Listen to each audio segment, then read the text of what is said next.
आत्मा से प्यार। सुंदर के पास एक बाइक थी जिससे वो अपने घर से कंपनी और कंपनी से घर का सफ़र पूरा करता था।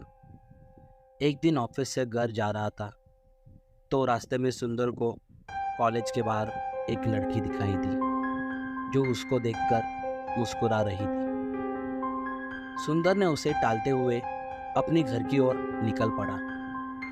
दूसरे दिन फिर वही लड़की उसी जगह पर दिखाई दी। वो सुंदर को देखकर तब भी मुस्कुरा रही थी और सुंदर भी मुस्कुराता हुआ निकल पड़ा। कई दिन ऐसे ही बीत रहे थे। उसकी प्यारी सी मुस्कान से सुंदर को प्यार हो गया था, लेकिन उसने कभी रुकने की कोशिश नहीं की। वो लड़की रोज उसी जगह पर ही दिखती, पर एक दिन अचानक वो लड़की उस जगह पे ना दिखी तो सुंदर को लगा शायद किसी काम की वजह से वो आज ना आई हो।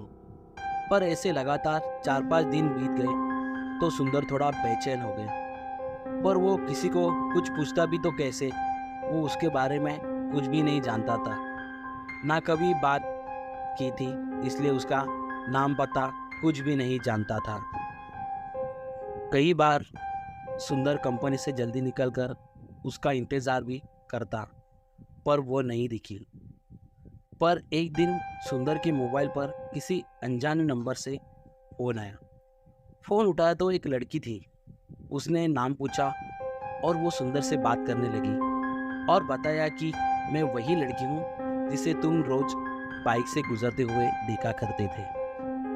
सुंदर अचंभित रह गया कि इसके पास मेरा नंबर कैसे आया और ये मेरे से क्यों बात कर रही है, लेकिन उसकी मीठी बातों में इतना खो गया कि ये सब बातें भूल गया।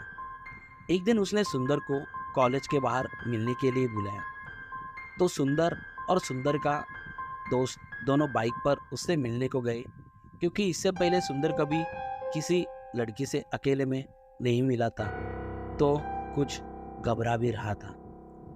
फिर दोनों ही कॉलेज के बाहर पहुंचे तो वहाँ वही लड़की कहीं पर दिखाई नहीं दी। सुंदर ने उसे फ़ोन लगाया, लेकिन फ़ोन स्विच ऑफ था।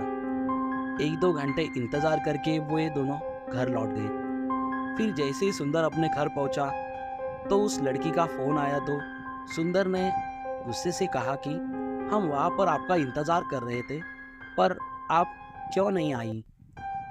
तो उसने कहा कि तुम अपने दोस्त को क्यों साथ लेकर आए थे? मुझसे अकेले मिलने आना था। फिर दोबारा मिलने का तय हुआ।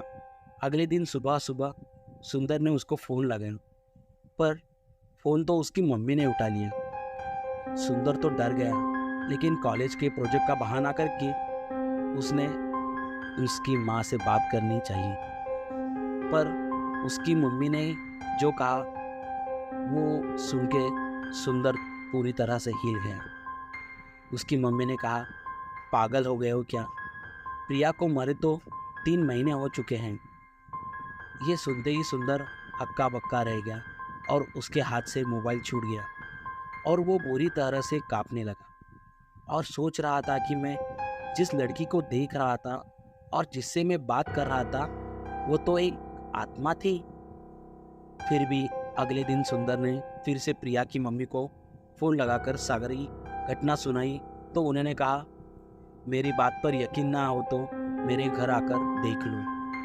अगले ही दिन सुंदर प्रिया के घर गया तो प्रिया के फोटो पर माला लगी थी। उसकी माँ ये घटना सुनकर भावुक हो गई, लेकिन उस दिन के बाद सुंदर ने अपने मोबाइल से वो सिम कार्ड निकाल कर फेंक दिया और नया नंबर लेके। फिर भी अब जब कभी भी अनजान नंबर से कोई फ़ोन आता तो वो पुराने दिन याद करके डर जाता। पर ये भी सच है, उस दिन के बाद उस लड़की का कोई भी फ़ोन नहीं आया था। दोस्तों, दरअसल ये सब पूरी तरह से एक काल्पनिक कथा है। इसका वास्तविकता से कोई भी संबंध नहीं है। इसे तो बस आपके मनोरंजन हेतु बनाया गया है।